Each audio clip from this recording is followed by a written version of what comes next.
प्यारे बच्चों, धमाका क्लासेस में आप सभी का फिर से स्वागत है। आज जैसा कि आप लोग जानते हैं कि हम लोग अभी आँखी गीत पुस्तक के कविताओं का अध्ययन कर रहे हैं।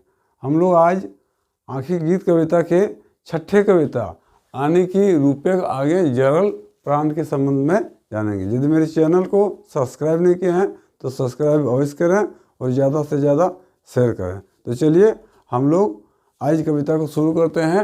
रूपे आगे जरल प्राण। सबसे पहले हम लोग जानेंगे रूपे आगे जरल प्राण का क्या अर्थ होता है। रूपे मैंने रूप के, आदमी की सुंदरता जो है, उसका रूप जो है, उसके आग से जलन प्राण, उसका प्राण जल जाता है। रूप के आग से प्राण जल जाता है, वही इस कविता का अर्थ है। रूपे आगे जलल प्राण, मैंने रूप के आग से प्राण जल गया है। तो चलिए, ये छायावादी कवि है। इसके कवि का जो लिखने का शैली है कविता के रूप में अनोखा है। ये इसका अर्थ कुछ निकलता है, इसका जो कवि का इच्छा होता है कुछ अलग होता है। इसको हम लोग समझने का प्रयास करते हैं। कह रहा है रूपे आगी जरल प्राण, रूपे आगी जरल प्राण, पानी बदल बरसल आएग। रूप मैंने समझता है आगी मतलब लिखिए, लिख सकते हैं। आगी मीन्स होता है आग। आगी मीन्स क्या होता है? आग।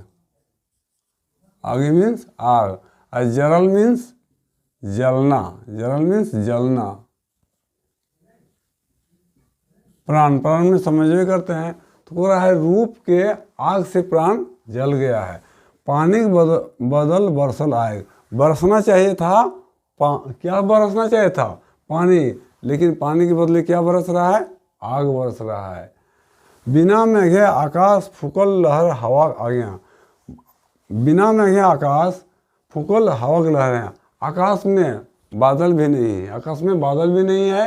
और क्या हो गया? वहाँ पानी नहीं बरसने के बदले क्या बरस रहा है? तो आग बरस रहा है।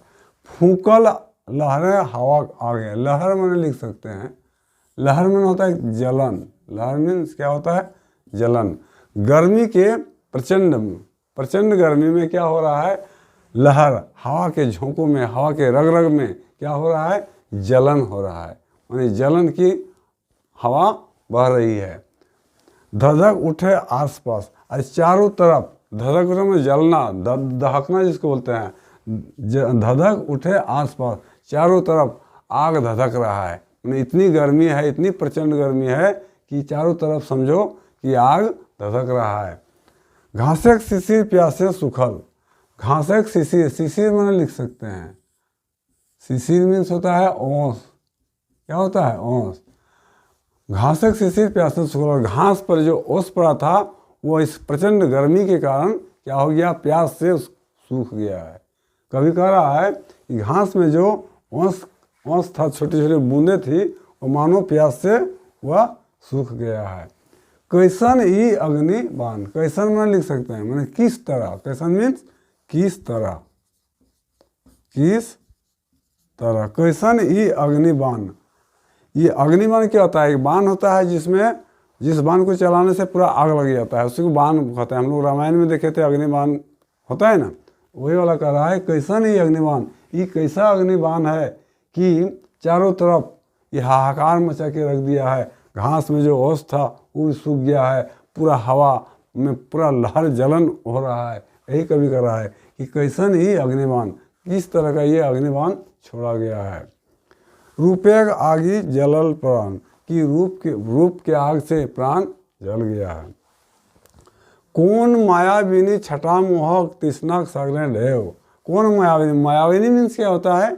माया करने वाली। मायाविनी मीन्स होता है माया दिखाने वाली, माया करने वाली, करने वाली।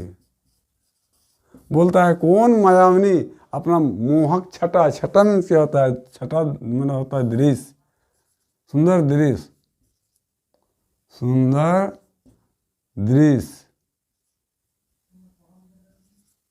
है ना। तो ये कौन मायाविनी है जो अपना मोहक दृश्य दिखला रही है, अपना मोहक दृश्य दिखला रही है।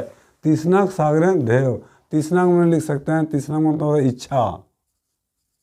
तृष्णा मीन्स इच्छा, कि सागर रूपी, सागर में कौन सी इच्छा है जो ढेव को उत्पन्न कर रहा है, मैंने ज्वार को उत्पन्न कर रहा है। ढेव मैंने क्या होता है? ज्वार को उत्पन्न कर रहा है। तृष्णा सागर कह डके, उस तृष्णा रूपी सागर में, तृष्णा मतलब होता है प्यास, तृष्णा मीन्स क्या होता है, प्यास भी होता है, तृष्णा मीन्स होता है प्यास। उस सागर में क्या है, कौन तृष्णा को जगा रही है, प्यास को जगा रही है, तृष्णा सागर कह डके, कौन पुकार रही है। पारे यदि खेब, पारे यदि खेब, यदि उसमें खेना, खेब मीन्स खेना, खेना, यदि उस नाव में खेने का शक्ति नहीं है तो उसमें क्यों उसको डाक रही मैंने पुकार रही है। रूप नगर पथे आनल शिखरे सुधा पान, रूपे गागी जरल प्राण। रूप नगर पथे आनल शिखरक सुधा पान, रूपनगर, रूप रूपी नगर में के रास्ते पर कौन लाता है, उसको कौन लाता है।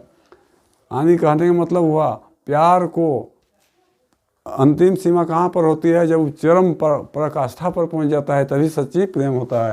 वही बोलता है शिखर सुधापान, कि उसके शिखर में भी जब चरम सीमा पर पहुँच जाता है तो ऊंच सीमा पर भी वह अमृत का पान करने लगता है। रूपे गागी जलन प्राण, रूप की आग से प्राण जल गया। देखिए कवि क्या कर ये है, लेकिन इसको हम लोग दूसरे सेंस में भी बैठा सकते हैं। जैसे एक प्रेमी के रूप में भी बैठा सकते हैं। प्रेमी क्या कर रहा है, प्रेमिका के साथ मिलने के लिए वो व्याकुल है, उसका प्राण जल रहा है। आज यदि हम आध्यात्मिक रूप से इसको लें, कवि के मन को लें, तो क्या करेगा कि मान लीजिए जो अपना इष्ट देता, जो कोई भक्त अपना इष्ट देता ईश्वर को नहीं ब्रह्म को पाना चाहता है, लेकिन वह संसार के मोह माया के कारण उस पर पहुंच नहीं पाता है, उसका भी वर्णन इस कवि ने किया है। जिस अर्थ में लीजिएगा वैसे इसमें बढ़ जाता है। जैसे एक प्रेमी अपने प्रेमिका के पास नहीं पहुंच पा रहा है तो उसका प्राण जला हुआ सा महसूस हो रहा है। यही वाला कह रहा है। इस कविता का कहने का तात्पर्य हुआ रूप लावण्य क्या है, एक आग के समान है। रूप सौंदर्य जो है एक आग के समान है, जो इसके लपेट में आ जाता है वह जल जाता है, वो इसके लपेट में जो आता है जल जाता है। तो यहाँ कवि कहना चाह रहा है कि प्रेमिका जो है, यदि प्रेमी के पास नहीं पहुँच पा रहा है, उसका जो प्रेम का सीमा है वो उसके अंदर ही रह जाता है, पहुँच नहीं पाता है, उसका मन नहीं पहुँचने के कारण उद्विग्न हो जाता है, सूख जाता है। या इसको हम आध्यात्मिक ढंग से लें तो जो कवि है अपने इष्ट देवता भगवान ब्रह्म के पास पहुंचना चाहता है, लेकिन संसार के मोह माया के कारण वह पहुंच नहीं जाता है, उसका प्राण सूखा हुआ सा महसूस होता है। इस कविता का यही अर्थ है। तो इसमें बहुत तरह के क्वेश्चन आते हैं कि रूपगागी जलल प्राण जो है कौन कई नंबर का कविता है, इसको कौन लिखा है, तो लिखा हुआ है श्री निवास पारनरी, यानी खोटा कविता संग्रह आखिर गीत किताब से लिया गया है। तो इस तरह के बहुत सारे क्वेश्चन आते हैं। सिलेबस का भी पूरा फिक्स नहीं हुआ है, इसलिए कवि को हम लोग आगे मैंने कविता को हम लोग धीरे धीरे बढ़ा रहे हैं, क्वेश्चन आंसर को भी छोड़ दिए हैं। लेकिन अब जब तक इसका क्लियर नहीं होगा हम कविता को जारी रखेंगे। और इसमें बहुत जो छूटा हुआ खोटा काटक पदे खड़ी उसको भी आधा करके छोड़े हुए हैं, उस सब को भी लेंगे। और मधुर काव्य जो संरचि वाला हम लोग पढ़े हैं वो भी छोड़ा हुआ है, उसको हम आगे बढ़ाएंगे। तीनों कविता को लेके चलेंगे, जब क्लियर हो जाएगा कि ये सिलेबस में है तब उसको हम लोग पढ़ेंगे। आज इतना ही रहेगा। जय हिंद।